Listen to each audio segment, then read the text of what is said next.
What's up, everyone, and welcome to Baseball at the Battery, where we talk all things Atlanta Braves. The Atlanta Braves play in less than 24 hours, and if you're like me on Tuesday when we saw that scrimmage, you heard the noise, the sound, the music. Yes. So beautiful. Absolutely amazing. Before we cover any Braves news, we're going to talk about a couple MLB topics around the league.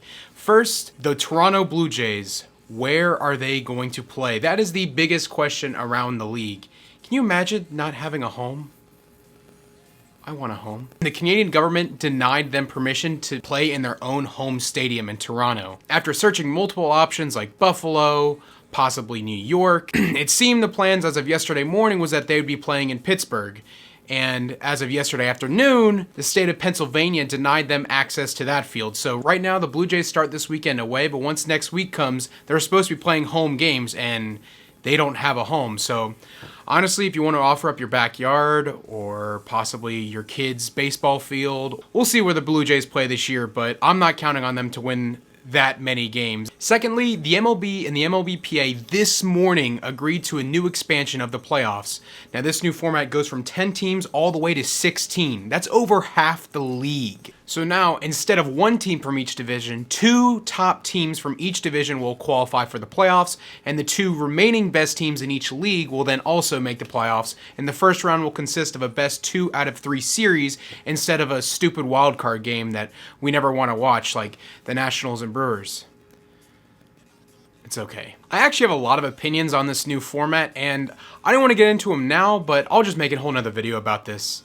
Yeah, I'll just make a whole nother video about the playoff expansion, so look out for that coming soon. But also, quick note, Juan Soto tested positive for COVID-19. That is huge for the Washington Nationals because they are without their best player, Anthony Rendon, this year, and Juan Soto is easily their second best player. So let's get to the first of 3 topics today. The first one is the Braves signing Matt Adams. Obviously, the Braves settled for signing Matt Adams due to Yasiel Puig testing for COVID-19. For anyone that might be questioning the choice of signing Matt Adams, there weren't a lot of options around the league, and he knows the team. He actually wanted to be here because he opted out of his deal with the Mets. So now, first off, we cannot expect the same production from 2017 Matt Adams. That Matt Adams is gone. He was younger. He was much better looking. And did he have that tattoo sleeve? Yeah, I think he still had the tattoo sleeve. But anyways, we still can't expect that of 2017. What we can expect is a little better than we got last year. Matt Adams last year was statistically way lower than his later average in his career. He only had 226 and 20 home runs,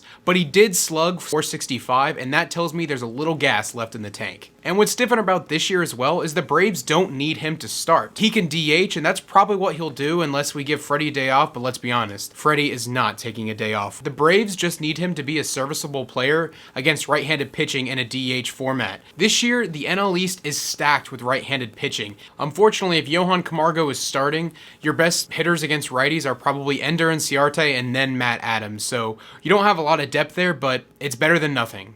The man hit stingers. You can't lie. He literally launched it into the chop house on Tuesday, and I respect that. Speaking of tattoo sleeves, let's get to Mike Foltynewicz's performance.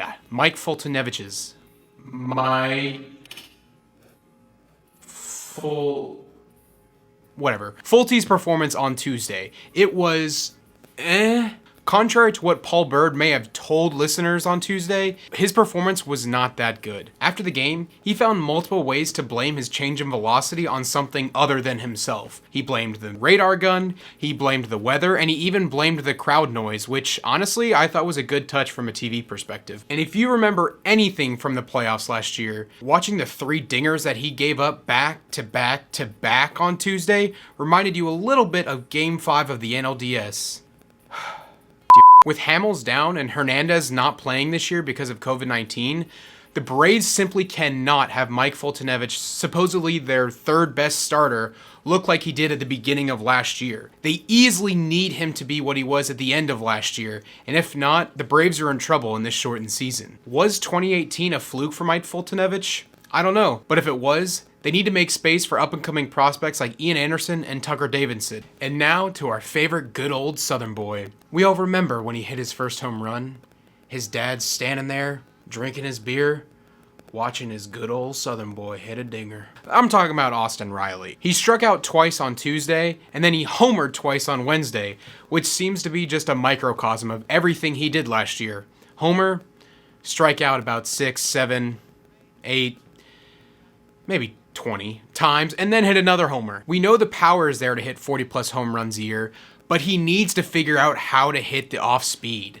There's a reason the Braves tried to sign Donaldson last year to a long-term deal. It's because Riley wasn't ready yet. But honestly, at this point, for a full-time role, and especially because the righties and lefties switch up, I really do believe Camargo will end up being the third baseman for this year. Luckily, this year we'll be seeing a lot more righties and lefties, as I mentioned earlier, and Camargo fits that bill a lot better than Riley does. And that is going to be our big 3 topics for today. Thanks for watching, guys, and make sure to look out for that brand new playoff bracket video that I'll probably put out in a couple days. Comment down below which Braves reliever you think will have the best season. Maybe he'll surprise us. Maybe it'll be Luke Jackson. Make sure to subscribe to this channel below and give me a like and tell me how I did. Did you like it? Did you not like it? Honestly, tell me what you had for breakfast this morning. Who cares? Anyways, thanks for watching, guys.